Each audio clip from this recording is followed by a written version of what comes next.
Hi my dear friends, कसे आहात तुम्ही सर्व? मजेत ना? आज आपण बघणार आहोत गावाकडची झणझणीत भज्यांची आमटी. तर चला मी तुम्हाला त्यासाठी काय काय साहित्य लागतं ते सांगते.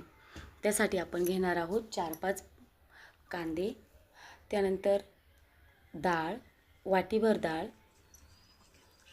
खोबरे, कोथिंबीर, 2-3 हिरव्या मिरच्या.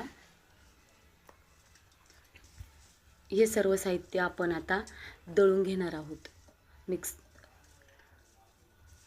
तुम्हाला जितकी क्वांटिटी भाजीची हवी असेल त्यानुसार तुम्ही साहित्य वापरू शकता. आमच्या घरात एकूण 12 व्यक्ती आहेत, त्यामुळे मी 12 व्यक्तींसाठी ही भाजी बनवणार आहे.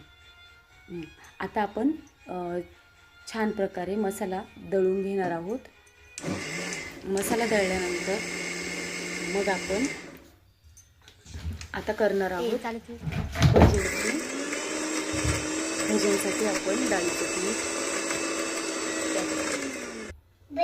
डाळीचं पीठ, त्यात ओवा, हळद, मसाला आणि चवीनुसार मीठ घेणार आहोत. त्यानंतर आता आपण त्याचं छानपैकी असं भज्यांचं पीठ मळून घेणार आहोत.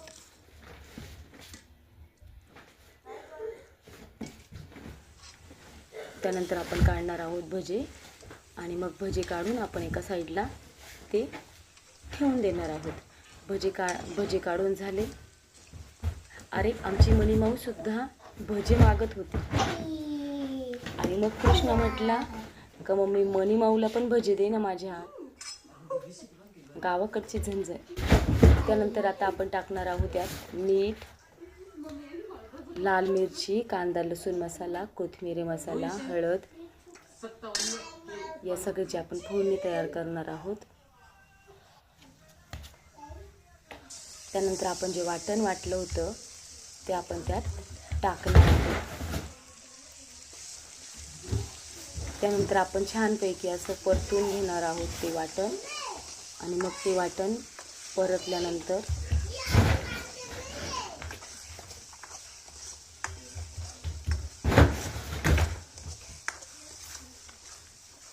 परतून घेतल्यानंतर मग आपण आता छानपैकी पाणी टाकून भज्यांची आमटी आपली तयार झाली आहे.